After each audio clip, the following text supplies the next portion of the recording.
Merhabalar, ben Özlem Posbaşoğlu. Danışanımız Deniz Hanım ile birlikteyiz. Evet, Deniz Hanım bol kıyafetleriyle karşınızda efendim. Neden bol giyiniyorsunuz diye sorduğumda bana verdiği cevap, artık kıyafetlerim zaten çok bol gelmeye başlıyor ve yeni kıyafet almıyorum. Bol kıyafetlerle karşınızda efendim Deniz Hanım. Neden bol giyiniyorsunuz diye sorduğumda ise evet, güzel bir cevap aldım. Sürprizi en sona saklıyorum. Şu an yeni bir kıyafet, hiçbir şey almıyorum kendime. Bol bol giyinmek de aslında güzel bir duyguymuş, değil mi? Tabii, kesinlikle. Sabah uyandığınızda. Aynen, çünkü zor girdiğim şeyler, şimdi daha öncesini bilmediğiniz için siz zor giyiyordum. Belim rahatsız oluyordu mesela gün içinde, sürekli çalıştığım için iş yerinde bütün gün aynı şeyle. Ama şimdi mesela beni rahatsız etmiyor, gün içinde gayet rahat, konforlu bir şekilde çalışabiliyorum.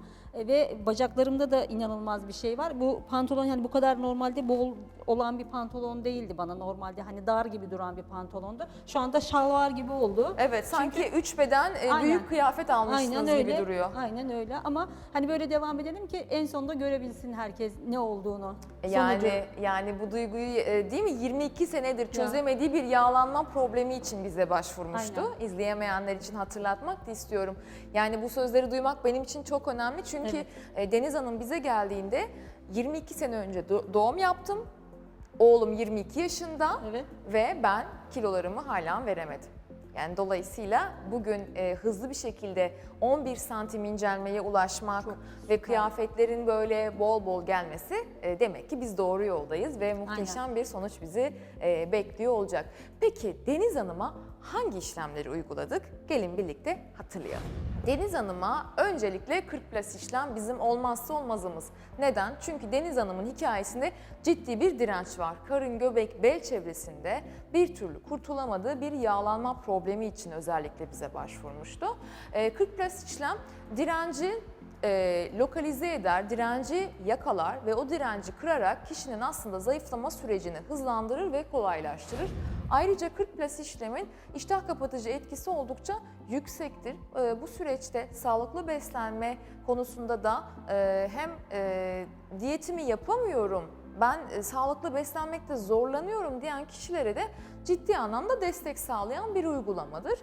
İşlem esnasında vakum kimyasal enjeksiyon kullanmadığımız için dokulara da zarar vermeden konforlu bir şekilde zayıflama sürecine bizi ciddi anlamda destek olan bir uygulamadır. En çok gelen sorulardan bir tanesini de buradan yanıtlamak istiyorum. 40 plus derken sadece 40 yaş üstü demek değil. Aslında diyet ve spora rağmen karın bölgesinden kurtulamıyorum, basen bölgesindeki yağlanma probleminden kurtulamıyorum diyen kişilere uygulanır. Yani dirençli yağlanma probleminiz var ise 40 plus işlemiyle mutlaka tanışmalısınız. Ardından Deniz Hanım'a biz buzla yağ kırma işlemi uyguladık. Neden buz? Çünkü bugüne kadar teknoloji anlamında ilk seans itibariyle ciddi sonuçlar veren bir uygulamadır ve kendine yurt içinde zaten ispatlamış, yurt dışında yıllardır uygulanan ve kabul edilmiş bir uygulamadır. Yağ kırma anlamında ilk seans itibariyle ortalama 2 ila 4 santim incelme hedefliyoruz. Ancak en önemlisi bizim için elektronik ölçülerde bile yağ oranının, yağ kitlesinin ilk seans itibariyle azaltan bir uygulamadır. Peki buzla yağ kırma işlemi hangi bölgelerde uygulanır?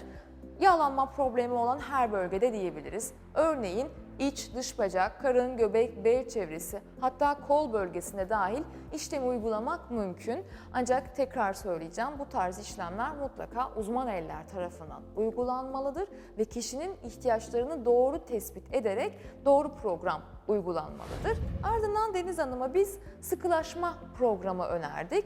Neden sıkılaşma? Her kadın zaten çok erken yaşta yer çekimi denilen bir gerçek ile karşı karşıya kalıyor. Yani her kadının zaten sıkılaşma ihtiyacı var. Bir gebelik olduysa zaten daha da çok o ihtiyacı hissediyor kadınlarımız ve her zayıflama sürecinde zaten doku kaybı olabiliyor.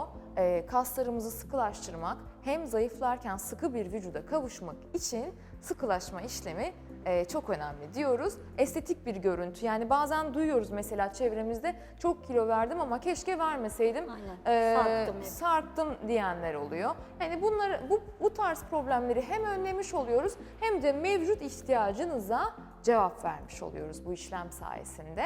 Deniz Hanım şu an 11 santim incelmeye ulaştı.